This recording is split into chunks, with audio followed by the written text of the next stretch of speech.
때문에 미국을 끌어들여 가지고 그 중국을 주저앉히면서 이제 그 아시아에 다시 한번 더 패권 국가로 부활하려는 그런 꿈을 꾸고 있는데 미국도 옛날 같지 않다라는 거예요. 전쟁터가 되거나 아니면 휴전 상태에서 어떤 전장화하는 게 기지국인 일본한테 엄청난 혜택이 온다라는 걸 깨달은 거예요. 한미일 이 구조 속에 들어가면은 한국이 또 전선이 돼버립니다. 대만하고 함께 한국이 전선이 돼버려요. 안녕하세요. 박종훈의 경제한방입니다. 최근 들어서 대외적으로 다시 팽창 외교를 하고 있는 일본. 과연 면밀하게 우리도 일본의 어떤 변화에 맞춰서 준비를 좀 전략적으로 해야 될 시기가 아닌가 싶습니다. 그래서 일본 경제를 심층 연구하고 계시는 우리나라의 대표적 석학이시죠. 서울대 국제대학원장 김현철 교수님을 모셨습니다. 안녕하세요. 예, 반갑습니다. 네. 오래간만에 뵙습니다. 네, 1년 전에 저희가 교수님을 모셨었는데 그때만 해도 일본 경제에 대해서 비관적인 그런 얘기들이 많았는데 지금은 사뭇 다른 평가가 혼재돼 있다 보니까 맞습니다. 네, 지금은 이게 맞냐 저게 맞냐 좀 헷갈리는 그런 상황인 것 같습니다. 그래서 교수님께서 어떻게 보고 계신지가 참 궁금한데요. 저 지난주 일본도 갔다 오고 이랬는데요. 물론 이제 비관론이 개선된 건 맞아요. 그런데 비관론이 개선됐다고 해가 일부에서는 뭐 희망론까지 뭐 일본의 부활이다, 뭐 르네상스다, 뭐 이렇게까지 이야기하시는 분이 계신데 그건 좀 너무 지나친 것 같아요. 아직도 이제 조심스러운 그런 부분이 있는데요. 왜냐하면 세 가지 측면을 한번 되짚어 보면 금방 알 수 있습니다. 하나는 경기적 측면에서 이제 지금 경기가 상승 기조에 있기 때문에 일본 경제가 좋은 듯이 보이는데 그런데 이 경기적 상승이 이게 굉장히 느린 겁니다. 뭐가 느리냐면은 우리나라나 세계 다른 나라들은 코로나 충격으로부터 다 재작년에도 회복한 국가도 있고 작년에 회복한 국가도 있는데 일본은 인제 회복하거든요. 이거는 그 사이에 굉장히 이제 어려운 상태에 있다가 지금에서 겨우 이제 회복될 정도니까 경기 회복이 굉장히 느린 거다라는 거를 하나를 알 수가 있는 거고요. 두 번째가 이제 구조적으로 지금 아시다시피 이제 엔화 약세지 않습니까? 그렇게 엔화 약세가 되니까 이제 수출 기업들은 엔화 약세 혜택을 보고 또 좋아지는 측면도 있고 또 하나는 특히 이제 요번에 가보니까 한국 관광객이 너무 많으시더라고요. 그러니까 이게 엔화가 약세가 되니까 해외 관광객이 많이 들어와서 좋게 보이는 그런 부분이 있는데 또 이제 경제 전문가 입장에서는 지금 불안하다. 왜냐하면 이게 경제 체력이 회복돼 가지고 엔화 뭐 이런 추이가 있으면 문제가 없는데 이런 어떤 우크라이나 전쟁이라든가 강달러 이런 현상과 또 저금 이런 현상과 겹쳐져 가지고 지금 엔화 약세가 되는 거는 본질적으로 일본의 경제 체력이 더 약화된 거 아니냐. 그래서 그 엔화 약세가 오버슛 될 수 있다라는 이런 또 그 걱정을 하시는 분이 있고요. 세 번째가 이제 지정학입니다. 지정학적으로 일본이 좋은 위치에 있어요. 대만이나 우리나라 같은 경우는 이제 지정학적인 전선이 돼버리고 일본은 이제 뒤에 기지가 되어버리다 보니까 TSMC가 이제 대만에서 일부 일본으로 옮기고 우리 삼성전자가 또 한국에서 일부 이제 일본으로 가면서 뭐 마이크론 뭐 여러 회사들이 이제 일본의 공장을 차리다 보니까 이게 반짝 좋아지는 듯이 보이는데 이것도 사실은 여전히 지정학에서 미중 패권 전쟁이 뭐 미국의 승리로 결정될 가능성은 아직도 요원한 거고 그렇기 때문에 이게 언제까지 지속될 건지 그리고 또 첨단이라든지 이런 부분까지 미국에 일본으로 옮아갈 것인지는 여러 가지 퀘스천이 있기 때문에 좀 더 두고 봐야 된다는 게 정확한 판단인 것 같습니다. 네, 그래서 궁금해지는 게 교수님이 이번에 출간하실 책 제목이 일본이 온다더라고요. 그 얘기는 사실은 뭐 1989년부터 점점 존재감이 약해지던 옛날에 그 엄청난 경제력을 과시했던 일본이 지금 굉장히 미약해졌단 말이죠. 그러면 다시 일본이 부상한다라고 보시는 건지 어떤 일본을 주시하고 계신 건가요? 그래서 이제 부상이라는 건 두 가지 의미로 해석될 수가 있는데 하나는 경제적 부상이냐라는 건 조금 전에 말씀드린 것처럼 아니다. 그걸 말씀드렸고 또 하나의 부상이 이제 정치 외교적인 부상이 있습니다. 이게 뭐 군사적 부상도 있고 이런데 제가 이번에 이제 일본이 온다라고 본 거는 이제 이 정치 외교적 부상 이 부분이 이제 한국 경제에 어떤 영향을 미칠지를 이제 심층적으로 분석을 한 거죠. 우리가 지난 역사에서 일본이 뭔가 자기 영향력을 확대하려고 그러거나 심지어 대국을 꿈꿨을 때 동아시아를 흔들었던 적이 그렇죠. 있다 보니까 일본이 또 팽창을 시도해? 이것도 동아시아 질서에 어떤 영향을 줄지 우려 섞인 목소리도 있습니다. 어떻게 보시나요? 역사적으로 보면은 일본 이 섬난에 갇혔던 일본이 3번에 걸쳐서 대외적인 팽창을 하게 됩니다. 그게 이제 동북아라든가 이런 전 세계에 끼친 영향이 엄청난데요. 첫 번째가 임진왜란 때예요. 임진왜란은 뭐 아시다시피 이제 한반도를 이제 침략했는데 저는 이제 항상 그런 걸 경제적인 측면에서 보거든요. 그러면은 왜 일본이 그 당시에 이제 그 한국 조선을 침략할 수 있었냐면은 일본 내에 경제적 기반이 있었어요. 그 한국 사람들이 잘 모르는데 그 당시에 이제 도요토미 히데요시 시대에 단순히 뭐 전쟁만 치른 그런 무사만 존재했던 게 아니고 그 당시 일본 경제가 굉장히 좋았습니다. 전 세계 은의 거래량의 한 3분의 1을 점할 정도로 그 당시에 오늘날 달러와 같은 그런 이제 화폐의 일정 부분의 패권을 가지고 있었거든요. 네. 더 재미난 건 뭐냐면은 그 화폐 패권을 가져다 주는데 한국의 최첨단 기술이 기여를 했어요. 이거는 이제 우리는 모르는데, 근데 이제 뭐 그건 차지하고 나서 그런 어떤 경제적 기반이 있었기 때문에 이제 조선을 침략한 건데, 그때 일본 도요토미 히데요시는 이제 세계의 판을 잘못 읽은 거죠. 그 당시에 한국도 경제력이, 조선도 경제력이 튼튼했고, 명나라도 경제력이 튼튼했어요. 그걸 못 읽었기 때문에 결국은 실패해가지고 철군을 한 거거든요. 이게 이제 첫 번째 대외 팽창이고, 두 번째 팽창은 뭐 여러분도 잘 아시다시피 명치유신 이후에 이제 산업혁명을 일으켰기 때문에 경제력이 왕성했고, 그 당시 조선하고 청나라가 굉장히 약화되어 있었기 때문에 대륙으로 이제 팽창을 해서 한국까지 식민지화할 그런 게 있었는데, 그때도 또 판을 잘못 읽었어요. 조선하고 청나라, 뭐 러시아, 나중에 중일 전쟁까지 하면서 약체화된 걸 상대하다 보니까 미국이 굴기하는 걸 몰랐던 거죠.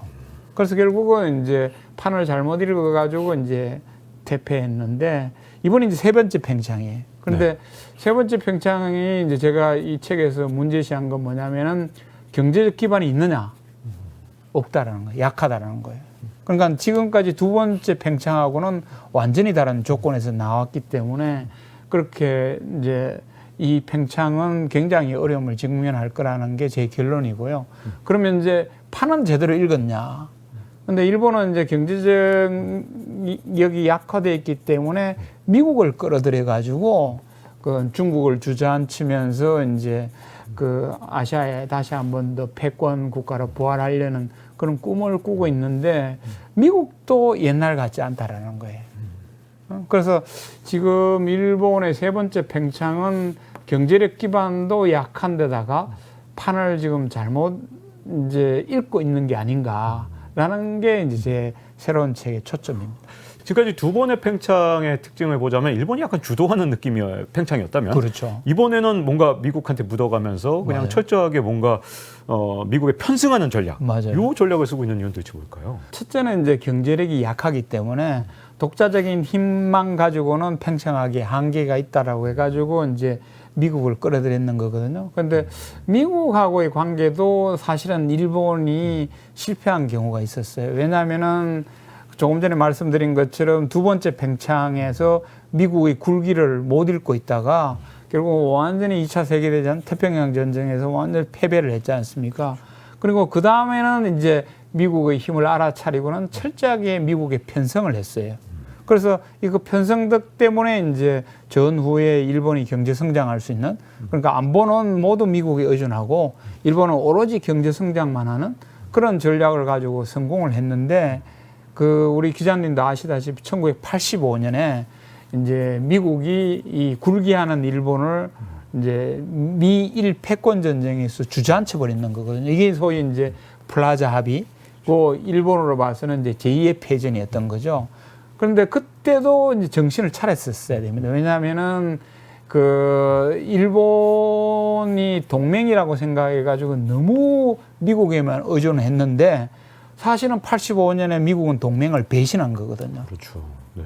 그리고는 오히려 이제 저 일본의 경제력을 의도적으로 그냥 눌러 앉아가지고 그 바람에 잃어버린 30년을 경험을 했지 않습니까? 그러면은 일본 입장에서 미국을 항상 믿어서는 안 된다. 믿어야 되는 상황도 있고 안 믿어야 되는 상황도 있다라는 걸 깨우쳤어야 되는데 일본은 이제 그러지 않고 이번에도 이제 미국한테 편성하는 이런 이제 전략을 취하는데 이렇게 되면 재계가 반발하는 거고요. 왜냐하면은 플라자 합의 때도 그 소니의 창업자 같은 분은 네. 미국 말 따르지 마라. 노라고 말할 수 있는 일본. 그렇죠. 노 해라. 네. 이랬는데 결국은 노 안 하다가 그냥 그대로 당했거든요. 그러다 보니까 이번에도 이제 일본의 학자들은 또 지식인들은 야 그만 충견 노릇해라. 이 단어는 일본 학자의 단어입니다. 네. 이게 이제 아메리칸 푸들이라고도 이야기하는데 네. 제발 일본의 어떤 독자적인 목소리를 내야 된다라는 이야기도 있는데 그래도 일본은 여전히 대미에 편성하는 그 전략을 이제 취하고 있는 거죠. 예, 좀 특이한 외교 전략을 항상 쓰는데, 근데 이번에는 이 미일 동맹만이 아니라 한미일, 한국이 꼭 여기에 들어간단 말이죠. 그렇죠. 일본이 우리나라를 자꾸만 어떻게 넣어서 우리한테 바라는 게 있다면 도대체 뭘까요? 그게 이제 우리가 그 일본의 노림수를 알아야 되는데요. 일본 입장에서는 지금 경제력이 약하기 때문에 미국을 끌어들여서 중국을 눌리려고 하는 이 이제 전략이 작동되고 그 속에서 어떻게든 미국이 이제 편성하려고 하는 그런 노림수를 가지고 있는데 여기서 두 가지를 더 보셔야 되는데 하나는 미국의 힘이 옛날 같지 않다라는 거예요. 오늘이 녹화하는 오늘이 이제 911이지 않습니까? 네, 네, 그러네요. 그렇죠. 네, 네. 911 20여 년이 지났는데 사실은 그때가 미국이 피크였거든. 네. 그 이후부터 계속 이제 2008년 글로벌 금융위기 당하고 이러면서 계속 미국 경제가 약화되기 시작해가지고 이제는 뭐 IRL법이나 반도체법에서는 우리나라 뒤통수도 쳐야 되는 정도로 이제 미국조차도 약화됐다는 요거를 이제 좀 한번 생각해야 되고 두 번째는 그 구조 속에 이제 한국한테는 뭘 노리느냐 네. 이게 또 굉장히 중요한데요. 이걸 알기 위해서는 일본의 전통적인 한반도관을 알아야 돼요. 네. 일본은 한반도를 어떻게 보느냐. 어떻게 보고 있나요? 그게 이제 그 역사적으로 우리는 좀 그 역사를 읽으면서 오늘날까지 이제 생각해야 되는 그 지혜가 필요한데요. 전통적으로 일본이 한반도를 볼 때는 과거에 이제 정한론, 한국을 식민지화 하자고 할 때부터 한반도를 어떻게 보는가? 한반도는 이익선이라고 봤어요. 그러니까 일본 반도에 있어서 이제 서면나라에 있어서 조선이 이익을 가져다 주는 아주 중요한 나라이기 때문에 이걸 어떻게든 관리하거나 수중에 넣어야 된다고 생각했어요. 이게 이제 정한론의 기본 방침입니다. 네. 그래서 이제 이런 전통 속에 한반도는 어떻게든 이제 식민지화하거나 아니면 식민지화를 못하더라도 관리 하에 둬야 된다는 이런 강한 이제 전통적인 한반도관이 있었어요. 근데 이 한반도관이 다시 한 번 더 이제 더 굳건해진 건 뭐냐면은 한국 전쟁 때예요. 한국 전쟁 때 한반도에서 전쟁이 터지니까 일본이 대박을 터뜨렸잖아요. 네, 부활했죠. 부활했죠. 네. 완전히 부활하고 그 부활의 원천으로 경제대국으로 거듭날 수 있었던 기회였는데 그때 일본이 깨달은 건 뭐냐면은 한반도는 전쟁터가 되거나 아니면 휴정 상태에서 어떤 전장화하는 게 기지국인 일본한테 엄청난 혜택이 온다라는 걸 깨달은 거예요. 그래서 그런 정한론부터 이런 어떤 기지국가론 또 이 흐름 속에 한반도는 어떻게든 관리하에 둬야지 자기들한테는 이익이 되는 이 구조이기 때문에 한국이 만약에 미중 패권 전쟁에서 동참을 하지 않는다면은 우리는 보통 약한 고리가 뜰필이라는 생각을 가지는데 그거는 일반적인 생각이고요. 일본 입장에서는 이 방패, 방파제가 뚫린다고 생각하는 거죠. 그러면 일본 입장에서 그렇다면 한미일 이 삼국 협력이 강화되는 게 한국 경제에는 과연 어떤 측면을 갖고 올까요? 이렇게 한미일하고 북중러가 대립하면은 일본으로서는 이 방파제, 이 방패막이 하나 생길 뿐만 아니라 일본으로서는 이제 기지 국가로서 이제 이익을 향유할 수 있는 그런 게 생기는 거죠. 그렇기 때문에 이제 지금 뭐 TSMC도 흘러가고 마이크론도 거기 투자하고 뭐 이런 식으로 기지 국가가 이제 일본 경제에 조금 회복에 지금 도움이 된다라고 지금 모두에도 말씀드렸는데요. 그럼 한국은 어떠냐? 이의 득실이 일본하고 또 미국하고 한국은 완전히 다릅니다. 첫 번째는 뭐냐면은 만약에 미중 패권 전쟁이 진짜 본격화된다면은 최전선은 대만이거든요. 그렇죠. 그렇잖아요. 네. 대만에서 전쟁이 일어날 수 있고 여기 위기가 고조되면은 그러면은 TSMC가 빼가지고 후방 기지인 기지 국가인 일본으로 빠져나가는 건 너무나 당연해요. 그러면은 이 전선에서 한국은 비켜나갔단 말입니다. 네. 그러면 우리는 별 영향이 없는 거예요. 네. 그런데 한국이 이 한미일 이 구조 속에 들어가면은 한국이 또 전선이 돼버립니다. 대만하고 함께 한국이 전선이 돼버려요. 네. 전선이 되면은 일본이 생각하는 전장 지역이 되는 거고 전장 지역이 있으면은 이거는 여기에 긴장이 고조될 수가 있는 거예요. 그래서 우리는 안보 리스크가 이제 대만만큼 올라가기 시작한 거예요. 이 구조에 들어감으로 해가지고. 그러면 한번 생각해 보세요. 이렇게 전선이 이쪽이 형성이 되면은 우리는 어떤 현상이 벌어지는가 하면은 미국과 일본의 시장은 얻는 듯 하지만은 중국과 러시아의 시장을 잃게 되는 겁니다. 그런데 이 손익을 잘 따져야 돼. 이거 손익을 잘 따져보면 금방 알 수 있는데 일본하고 미국 시장은 원래부터 우리 시장이었어요. 네, 그렇죠. 그죠? 네.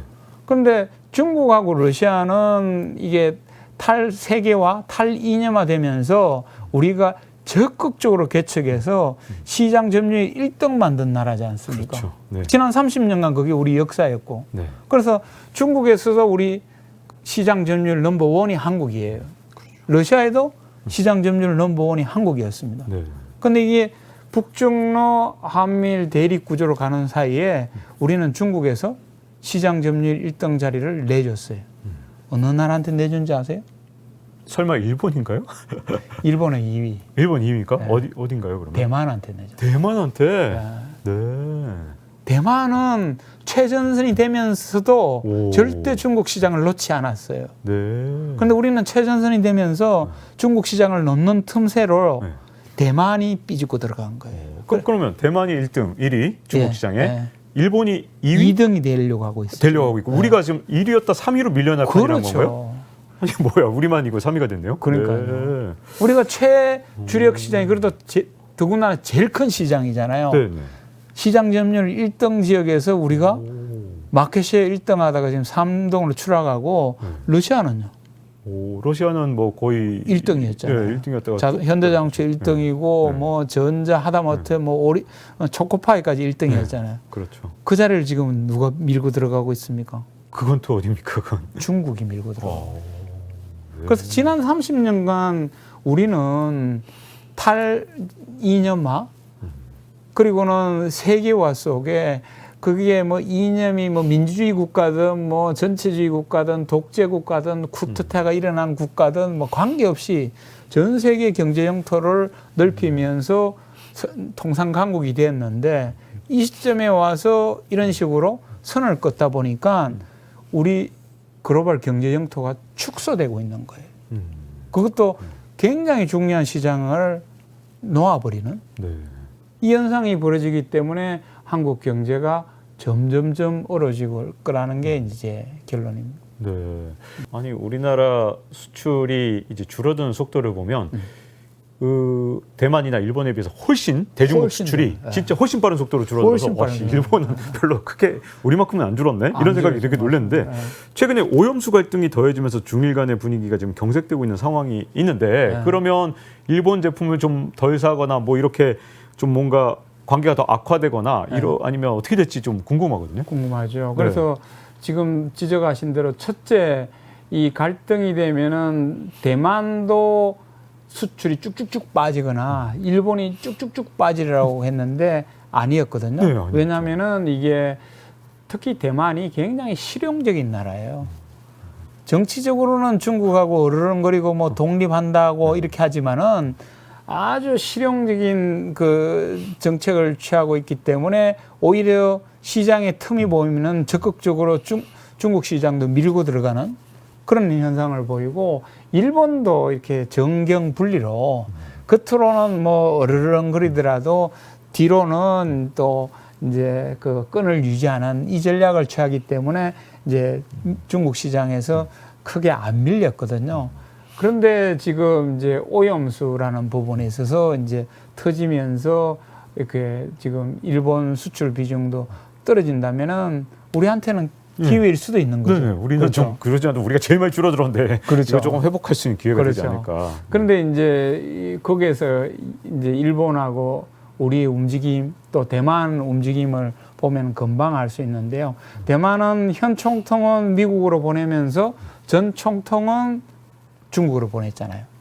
그리고 일본도 중국하고 어르렁거리면서 물밑으로는 하야시 외상을 보내고 또 고노 전 중의원 의장을 기업인들 대동하고 중국에 보내고, 그리고는 지금 오염수 있는데도 어떻게든 이제 친서를 보내려고 노력을 하고 있잖아요. 이처럼 싸울 때는 싸우더라도 이제 물밑으로는 이제 끈을 놓지 않고 특히 경제적이 국익을 이제 지키려고 하는 이렇게 움직임이 있는데 우리는 그게 안 보이는, 이게 참 이제 저로서는 안타까운 거죠. 네. 이제 어쨌든 일본 얘기를 시작했으니까요. 좀 정리를 해보자 그러면 과연 이제 최근 들어서 일본이 어쨌든 아베 이후에 기시다 총리까지 지금 일본이 아시아의 맹주까지 계속 팽창 정책을 쓰겠다 이 기조는 계속 가는 것 같은데 일본의 제3의 야망, 세 번째 이 야망 어느 정도까지 보고 계십니까? 그래서 지금 일본도 최근에 강경파인 아베나 스가를 물리치고 그 온건파라고 할 수 있는 기시다를 선택한 일본의 의도가 있는 거거든요. 왜냐하면은 그 아베하고 스가 과정 속에서 너무 중국에 대해서 중국 봉쇄, 중국 대항, 대결, 그래서 아시아의 맹주로서 새롭게 부활, 이런 주장으로 너무 드라이브 했다 보니까 이제 경제적으로 아니면은 이제 외교 전략적으로 이제 위험이 커진다라고 읽은 거죠. 특히 이제 기시다 정권을 넘어오면서 그 미국이 또 덜 믿어온 거예요. 왜냐하면은 이게 미국에 편성을 하면은 미국이 옛날만큼 강력했다라면은 충분히 도와줄 수도 있겠는데 지금 미국이 지금 시원찮지 않습니까? 그리고 국내적으로도 엄청난 이 분열돼 있고 뭐 향후에 트럼프까지 혹시라도 재선되면은 이게 뭐 국제 협력이 어떻게 될지도 이제 불안하기 때문에 그래서 자민당 내에서는 이제 온건파인 기시다를 선택한 거예요. 그리고 기시다 입장에서는 이 판을 생각하고 가장 친중적인 하야시 외상을 외무부 장관에 앉힌 거예요. 하야시 외상을 우리는 일본어를 잘 모르기 때문에 하야시 외상이 어떤 사람인지 잘 모르는데 물론 일본의 정치가니까 세습 정치가죠. 근데 이 아버지도 친중파였어요. 일중 한 친선협회 일본 대표를 할 정도로 대를 이어서 이제 중국하고 친근 관계를 맺어온 사람이기 때문에 그 아들인 하야시를 외상에 앉힌 거예요. 왜냐하면은 뒤로는 중국하고의 관계를 원만히 하고 싶었던 거죠. 그래서 이런 판세가 있어서 이제 그 자민당은 기시다를 선택해서 기시다한테 정권을 맡겼는데 여기 이제 오염수라는 돌발 변수가 생긴 겁니다. 그러다 보니까 기시다의 입장에서는 굉장히 곤혹스러운 그런 처지에 놓여 있는 거죠. 네. 지난 30년은 철저하게 일본과 다른 길을 그러므로 해가지고 우리가 이제 선진국이 된 거거든요. 지난 30년간 엄청나게 전 세계를 대상으로 확대한 경제 영토가 지금 줄고 있고 또 미국한테는 이제 뒤통수를 맞고 이제 산업을 뺏겨가고 있고 일본한테는 또 이제 저 무역 수지가 나빠지고 있고 또 내년마저 70년 만에 처음으로 이제 1%대 성장하면은 일본처럼 갑니다. 어.